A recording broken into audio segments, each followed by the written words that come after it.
Well, welcome to our next session for today. And we have got the lovely Helen Mack, CSV CVP.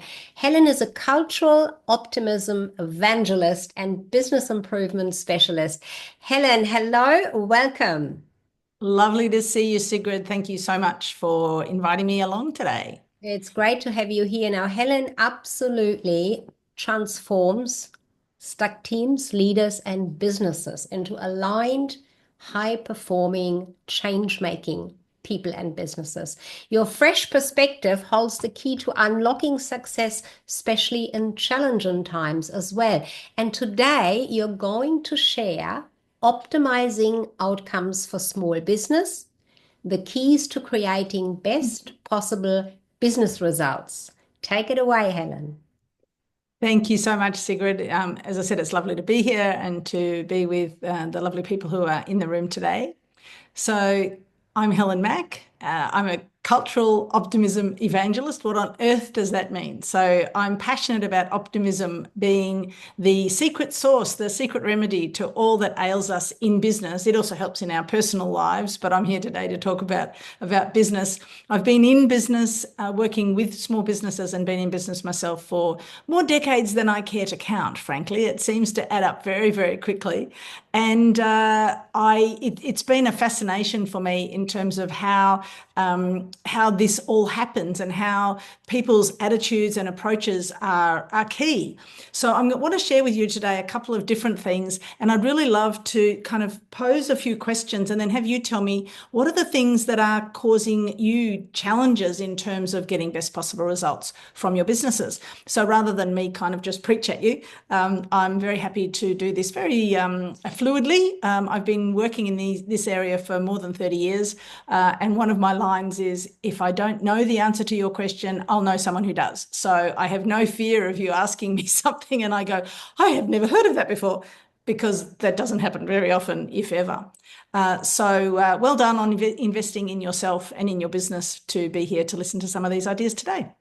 So the first piece that I want to share with you is that I've actually turned my surname, Helen Mack, into a very simple acronym for us to keep in mind the three things that we need to stay focused on if we're going to be successful in our small businesses. And that those three are mindset, activity, and consistency. So there's no prizes for guessing which mindset I prescribe for everybody, and we can talk a bit about that if you're having challenges with keeping your mindset optimistic, staying in a mindset that supports the goals that you have. The A is for activities. I believe that there are some very clear activities that business owners need to get good at in order to create sustainable, repeatable, regular good outcomes in their business. If we don't do these activities as we're building our business, perhaps from micro to small or from small to bigger, then things are going to fall over. And I'd love to share some of those ideas with you in a little while. And then the third piece is consistency. This is about having both sort of rituals and habits in the way that you operate on a daily basis in your world, but also the practices and procedures that you use in your business world consistently to get best possible outcomes. So I'm going to talk a little bit more about some of those in a minute, but while I'm doing that, I'd like you to think about, of those three, which is challenging you most at the moment, and what do you think you might need to change to get better results? Is it your mindset? Is it your activities? Or is it your consistency of one of those things? So first, I want to ramp up the pain a little bit. I want to share with you some of the data that's coming out about why, as small business owners, we get so tired, so stressed, so overwhelmed, and there's all kinds of things that are being talked about. We tend to have quite heavy workloads, and I know that we've had some other lovely presenters today talking about how to manage some of these things, but we have heavy workloads. We tend to work long hours. A lot of the business owners that I work with went into business because they were good at doing the thing that they want to do. They had no idea about how to run the business that has to go around that. And so they end up working all day doing the doing, and then all night doing the admin and the marketing and all the other pieces. There's a challenge around managing business finances and cash flow, dealing with changes. And even though we're several years post the grand pandemic, there are still impacts on our business that sometimes cause challenges for us. We have responsibility. If we move to having responsibility for employees, some of those don't turn out quite the way we were hoping. I do a lot of work coaching with both larger organisations, owners and managers in bigger businesses. And their biggest challenge is getting their employees to do what they actually asked them to come on board to do. Or we can end up feeling exhausted, our sleep patterns. Just a quick quiz, hands up if you have ever had a problem sleeping at night because something about your business is rattling around in your head. Okay, thank goodness it's not just me. I've got a couple of people with their hands up.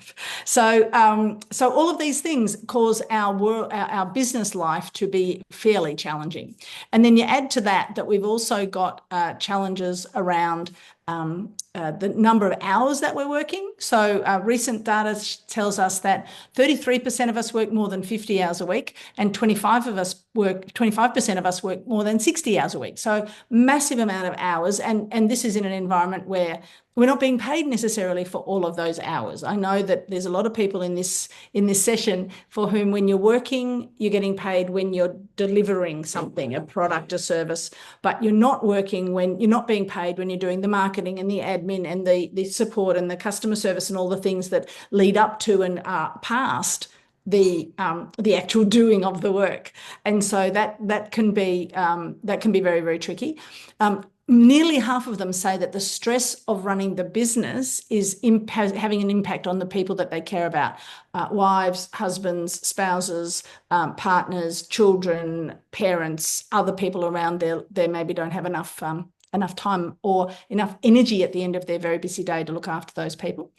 There's an increase in people reporting stress and mental health issues based on whether their business is successful, and a very high percentage, 75%, have varying degrees of stated concern about their mental health. So, we're making our lives fairly tricky by stepping into this brave new world of working for ourselves or building a business. And I know there was a session that Joanne did earlier, which had some great content if you wanted to scale. So make sure you look up that one.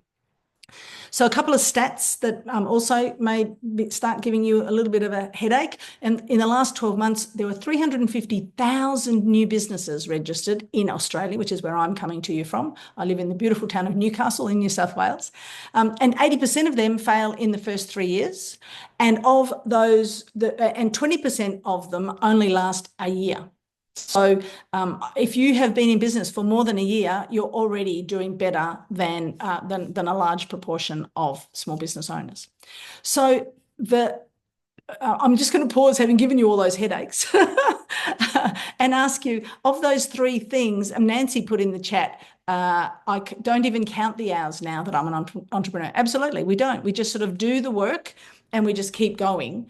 And so my job, the thing that I love to do, is helping small business owners work out where is their effort best placed and where might they be better getting someone else to do some of those things that are not as dollar productive as if we're in our expertise and we're in our bliss, in our joy.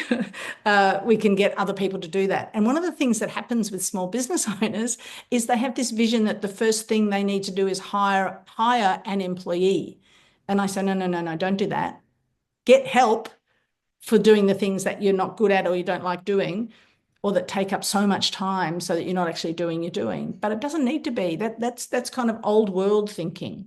So in the chat, what are the things of the MAC, the mindset, activities, consistency, which is your area of challenge? Which of those three cause you any kind of grief?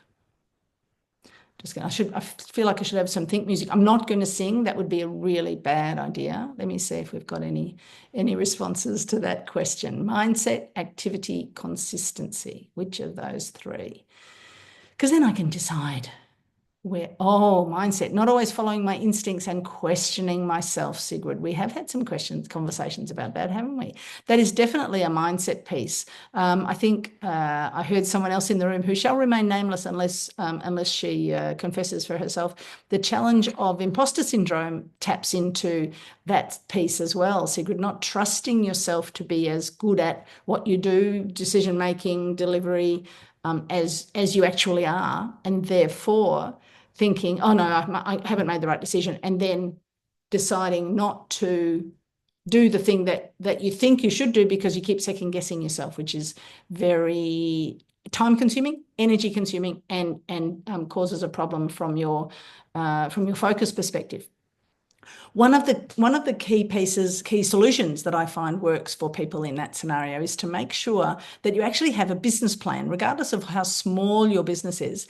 Have you got a business plan? Have you got a big picture of where you want to go? Have you got some goals around the way that you want to get there? Have you kind of brought together all of your history so that you know what your special expertise, what your special source is?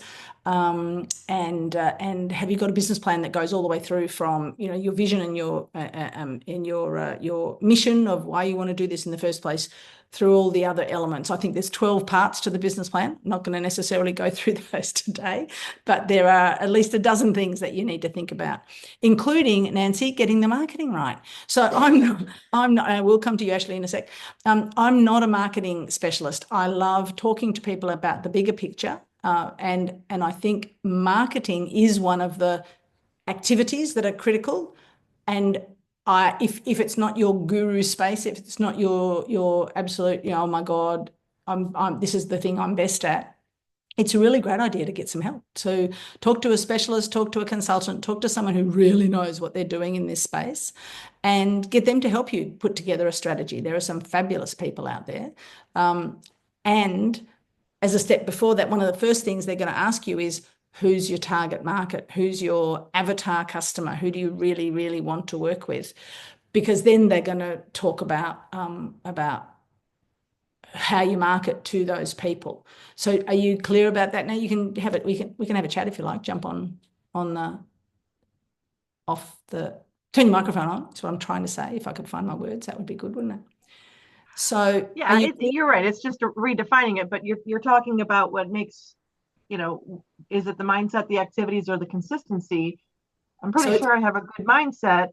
I just, I do the activity, but my marketing is not doing well because I'm not getting consistent sales. So I'm just trying to answer your question of the MAC. Yeah, good. Thank you. I think the key there is to look at, so the activities, part of the activities is around things like doing marketing, and making sure that you're doing that in the best possible way. So it's really very focused on if you've got your, I'm going to jump to, because I know Sigrid reasonably well, and I know that one of her challenges is also about following her instincts and questioning, have I got the right target market? And if we are shifting target market, then the market can't follow us. If we're going, I'm talking to these people, and then later on I'm talking to these people, unless we are, and this is physician heal thyself. This is one of my huge weaknesses. It's one of the things that I'm worst at doing, which is why I don't specialize in marketing, is making sure that you get really clear about your target market, and then get some expert help, because, I'm not a marketing expert, and Nancy, with your background, I'm thinking it's probably not your expertise either. So we need to be gentle on ourselves, not trying to be everything. I think sometimes what happens when we first end up going into small business is we do everything. Like, we do literally everything. I mean, I'm going to use the extreme example, because we're working from home, we're also doing the housework and cleaning the floors and emptying the bins and doing everything in our small business. And so we do our initial marketing, and we do our initial sales, and we create the product if we've got a product, and we're doing everything. And something has to give. We have to move from that position to a position that says, okay, I am now actually running a business, so I'm going to do the bits I'm best at. So Nancy, you're a financial coach, I think. Have I got that right? So the thing you're best at is having people in front of you and guiding them on their, building their financial plan, right?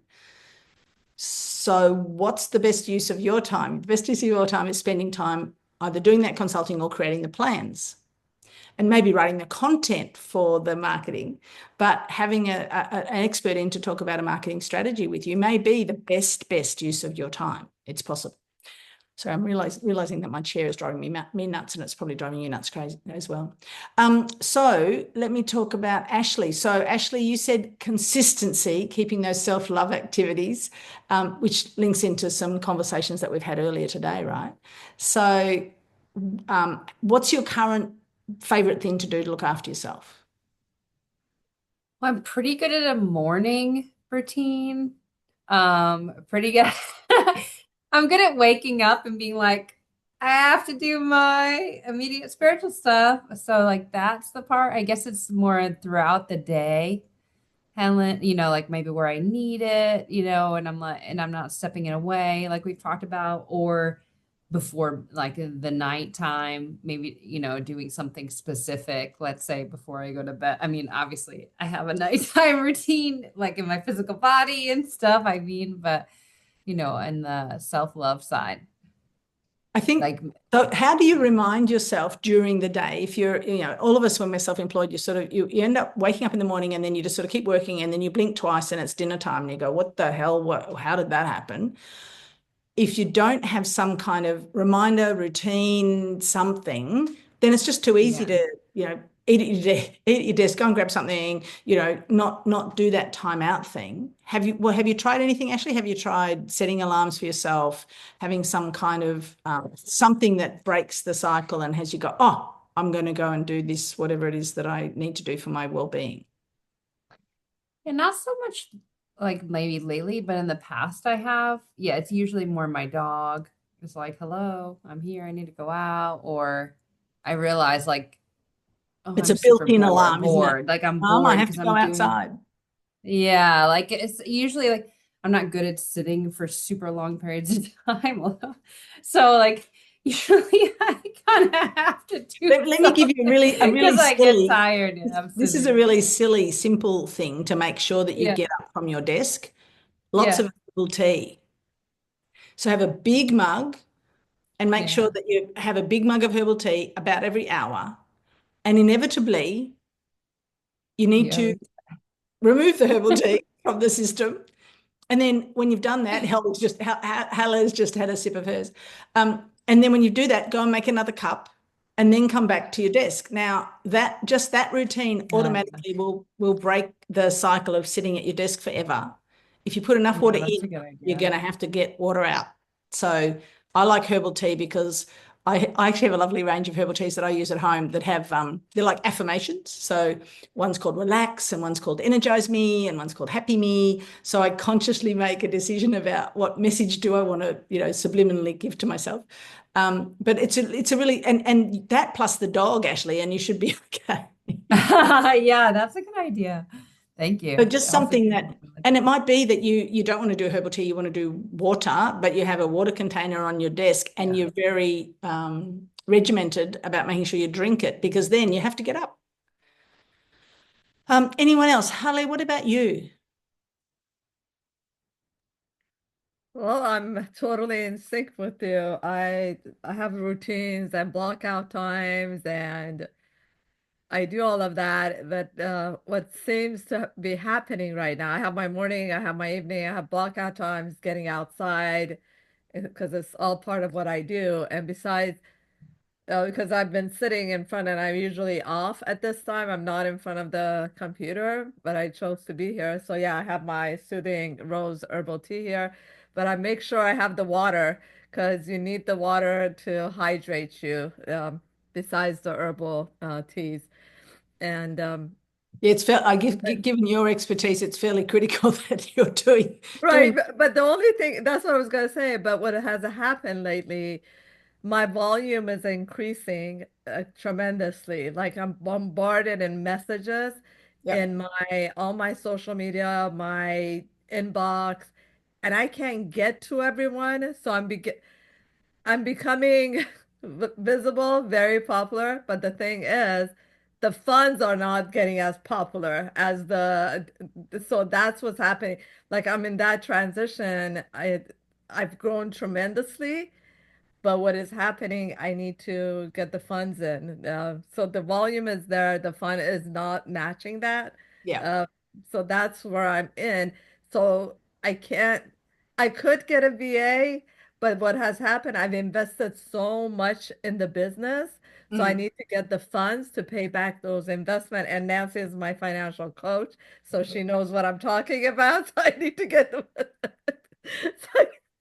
And I got her the journal, which I'm loving, but that's what's happening with me because it's like there's so much, and believe me, I'm an expert in multitasking. My background's in a corporation, so I'm talking about $1 million, $1 billion corporate world I was in.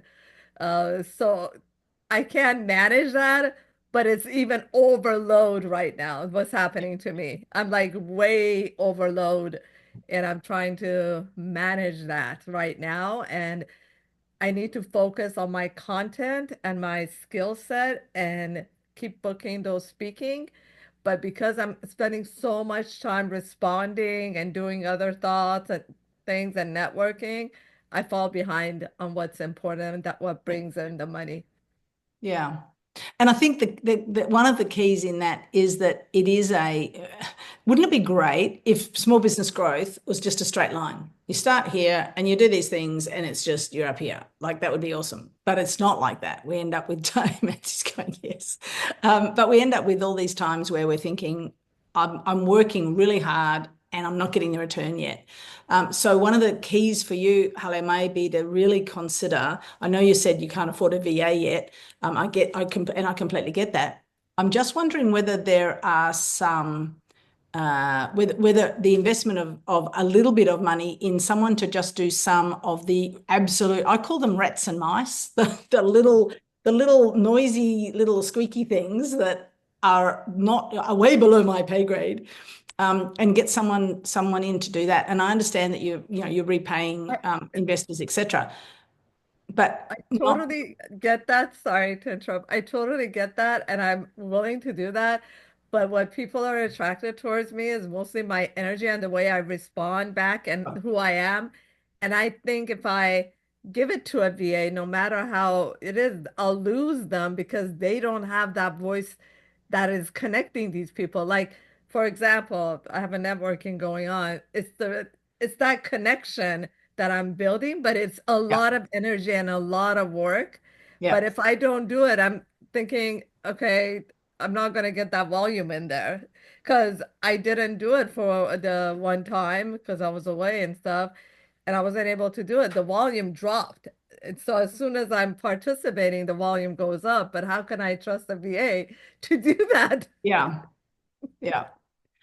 So I want to share a couple of little sort of tools and tricks. So I said I may end up sharing something. So just let me get this so that it's playing so that I can easily grab it. Because I just want to share with you some prioritization and how to get some of that sort of stuff working best. So just let me do that and show you. So I just want to show you some lists sort of stuff. So if I share that. And I go like that. So you should be able to see my octopus man. So this is really about how do I, when I've got like Hallie's in the middle of this, oh my God, I've got so much to do. So I want to share with you a really simple way of I'm going to show you a couple of different prioritization techniques. This is the first one. It's called the 6D method. The first is if it's small enough, do it straight away. If it's a small enough task, just do it and get it out of the way. If it can be delegated, and I'm going to show you a little delegation flow chart, like should I be doing it kind of thing in just a minute.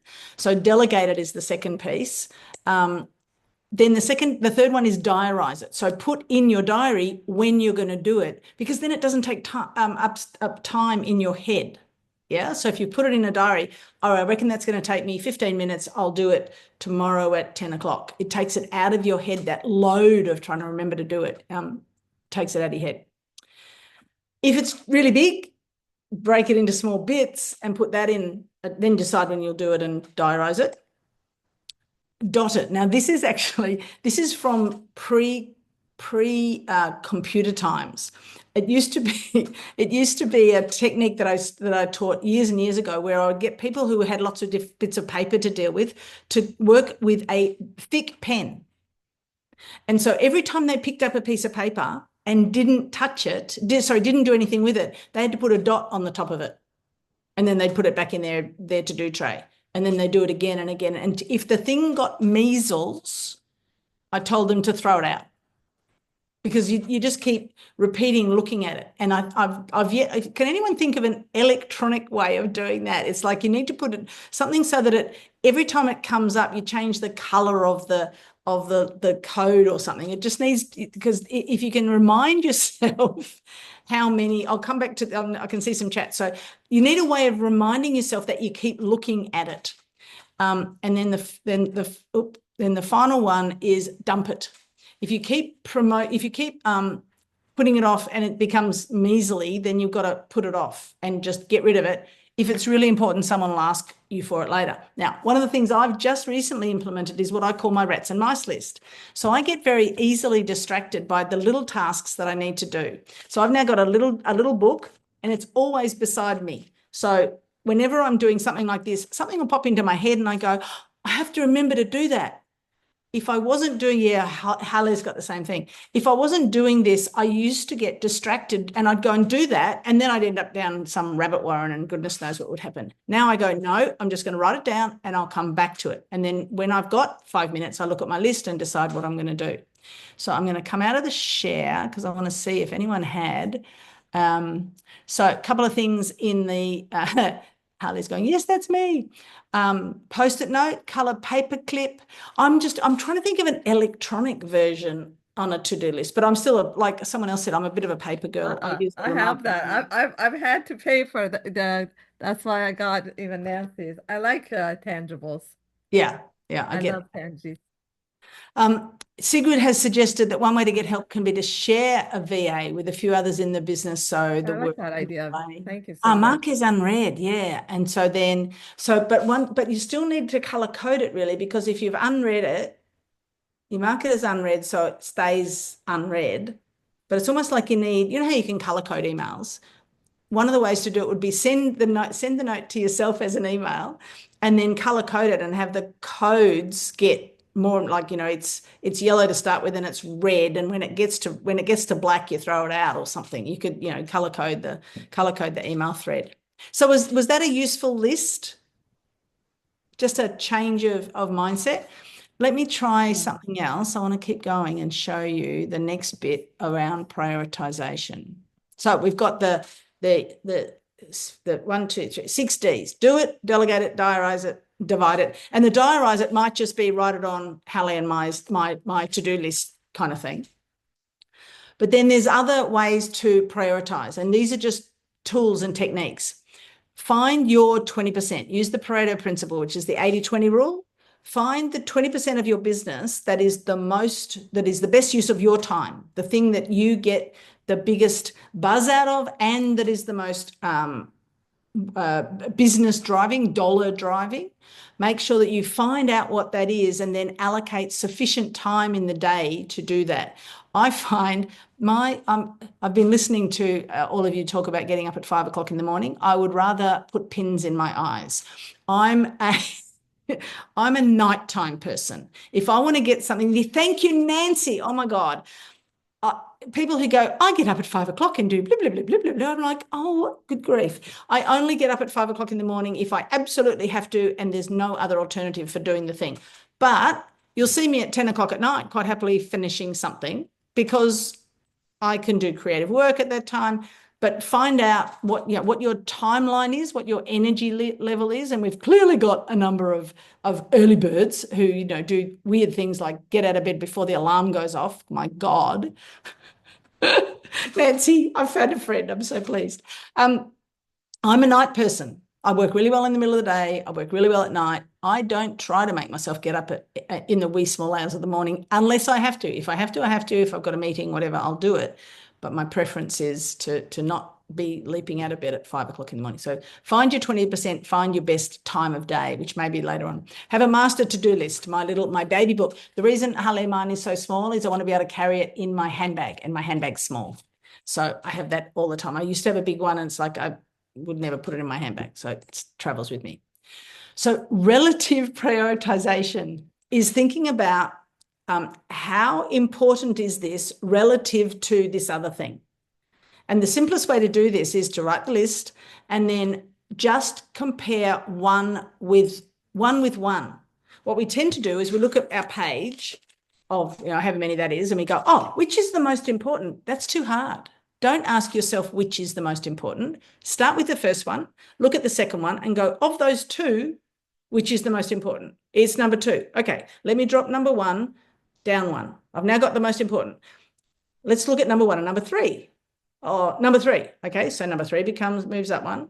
All right, now I've got to compare number 3 with number 2. No, they're okay. And you only ever compare 2, not 10. Too hard to prioritize 10. 2 relative to each other. Smaller pieces, cut things into bite-sized pieces. Then you get a real buzz if you do 3 bite-sized pieces. You feel really bad if you only do half of a big thing. So the smaller the pieces, the better. More or less important. So this is a daily focus. The SSDT is something that I learned years ago, and that is a single, simple, doable thing. Lovely guy called Max Dixon in the States taught it to me years ago. What's a single, simple, doable thing that I could do today to move this project forward? Not how do I finish the project, but what's a single, simple, doable thing that I could do to move this project forward? The lovely thing about the SSDT is you get into momentum, and then once you're in momentum, then you are more likely to do the next thing. Our system rewards action and activity. So if we can it's a bit like, this is giving away my age, it's a bit like in the very, very old days when dinosaurs roamed the earth and some of them drove motor vehicles. You used to have to push start a car, and you could push start a car and then change gears and off it would go. But if you wanted to go around the corner, you had to get it going straight ahead first. You can't change direction from stationary. Try it with an overloaded supermarket trolley next time you're in the supermarket. Same problem. If it's too heavy, you've got to get going first. So single, simple, doable thing. And the other, the MIT is most important thing. Asking yourself a really simple question. What's the most important thing that I should be doing now? Single, simple, doable thing. Just break it into a tiny piece and take a step. An example of that I love from a woman, there's a woman called Mary Loverde in the States, and she wrote a book called Stop Screaming at the Microwave, which I just love as a title. But she talked about wanting to start walking, trying to get fitter. And so what she did was she decided that deciding to go for a walk every day for the next week, too hard. So what she decided to do was come home from work and change out of her work gear and into her exercise gear. That was the baby step. That was the single, simple, doable thing. Not I'm going to go for a walk every day. I'm going to come home from work and put on my runners. So she did that, and so she's walking around the house. She goes, this feels a bit weird. I'll just go out and get the mail. So she walked out to her front step, to her mailbox, and as she went to get the mail, her neighbour came past with her walking gear on, going for a walk. And the neighbour said, would you like to come? Sure. So now not only has she got the mail, but she's also got a walking buddy. What's a single, simple, doable thing that feels really controlled? I've got people laughing at me. I love that. I love it. And what's the most important thing I can be doing right now? And just do that. And then the power of 3, there's a great, I'll come back to the power of 3. I want to give you some examples. Trello boards, using processes that can help you. And the Eisenhower matrix that I'm going to show you in just a second, but I want to come back to the room briefly. I'm going to show you the Eisenhower matrix, which will look familiar, but it's slightly different. All right, so I'm looking at the 5 a.m. is not a time on my clock. Thank you, Connie. Woohoo! We've got another one, Nancy. That's fantastic. So relative prioritization it works really, really well. And Trello, you've got to get a handle on it. Holly, you use Trello. It's very, very powerful, and it can be easily shared with team members as you start gaining them and all that sort of stuff. But I want to tell you I want to just play for a minute with the power of 3. So think about the how many in how many parts of our world there's the 3 blind mice. There's Donald Duck has how many nephews? 3. Huey, Dewey, and Louie. How many musketeers are there? 3. I'm not going to tell you those names because I can never pronounce them. But our brain does really well with 3. It's one of those numbers that works very, very powerfully. Most jokes are boom, boom, tish. They're not boom, boom, boom, boom, boom, Tish. They're boom, boom, Tish, because our brain works really well with the power of 3. So choose 3 things in the morning, 3 things that you're going to get done today. Not 93, not 173, not even 13. Choose 3 things that are the most important things for you to do today. If you get those 3 done and then a couple of others, you'll feel like a superstar. Oh my God, I did my 3 and I did some others. Woohoo! I'm winning. So yeah, John Maxwell, it's a powerful, powerful piece of our, I don't know how, I don't know why, I must research, why do our brains work so well with 3s? But if you, for most of you, what are you showing me, Helen? That's what Nancy says, have seen this before. It says, I've got this, then it's today's big 3. Inspiration, don't forget, notes to doodle. So Yep. it's a nice Beautiful. Yeah. power of 3. It's very powerful. It works so beautifully in so many ways.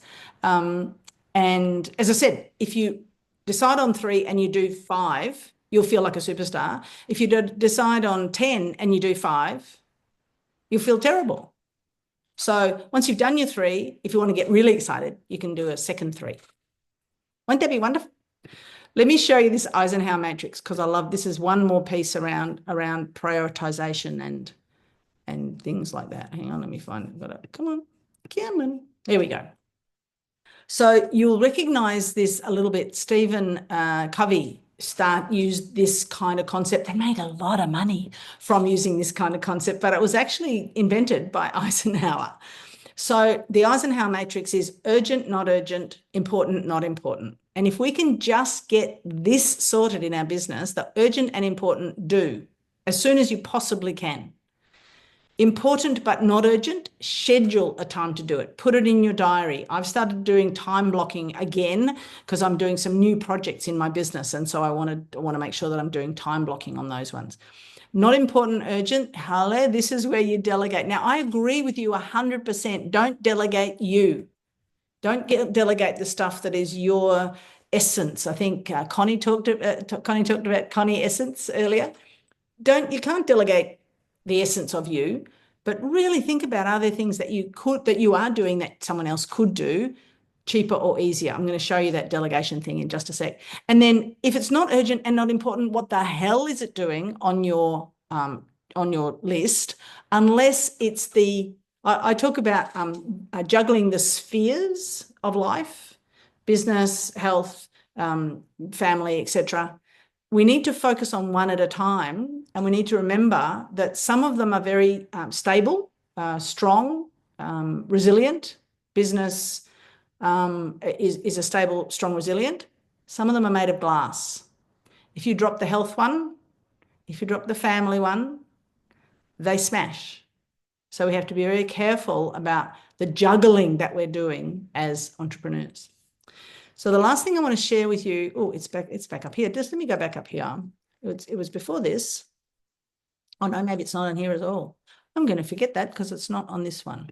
Well, what I want to do is share with you this delegation idea. And the first piece of this delegation idea is you need to decide, do I have to do it? And then if you have to do it, the only person on the planet that can do this is you. And Haley, that's when you're doing you. Connie essence, then that's not delegatable. The second, then you ask, if it is delegatable, do I need to find, how do I do that? And these days, it used to be, I have to hire a full-time employee. Sigrid did a great session earlier today on AI. We talked about some simple AI things, but I was in a session the other day about Microsoft's Copilot, and it can help you draft emails. It can help you do all kinds of things. And over time, it learns about how you operate. So it could be delegate to an AI. It could be delegate to a part-timer. It could be delegate to someone for whom it would be beneficial for them. You might bring on a student and give them some work experience. That's a win-win. You don't have to pay them full fee. They get work experience. They get a testimonial about their way of being, their approach to the world. So there are lots of different ways to delegate that aren't quite as formal as we might have done in our past life. So that just to finish off on a quote that I think is absolutely fascinating. I just need to find a way to get to it easily. Hang on, let me just do a little wriggle over here and go all the way to the bottom of the jar. And then go there. Oh, no, don't mind me while I try to find my way back to where I want to be. I want to share that, and then I want to do that. I really like this quote. Deciding what not to do is as important as deciding what to do. And Jessica Jackley, American businesswoman and entrepreneur, co-founder of Kiva, which provides microloans to entrepreneurs throughout the world. So maybe, Holly, you need to talk to Jessica about getting a microloan to hire a VA. I'm kidding, kind of. So businesses can be bigger or better or both. You're the driver. You need to decide what you want it to look like, feel like, be like, and then mindset, activity, consistency. Absolutely fascinating, Helen. Thank you. I think we have learned so much, and we've certainly got loads to take and work on for the rest of the day or tomorrow morning, in our minds and on paper, with or without dots in color, whatever we are going to do in that way. So that was a fantastic presentation from Helen Mack, all about optimizing outcomes for small business. The keys to creating best possible business results is certainly what we have been given. Thank you.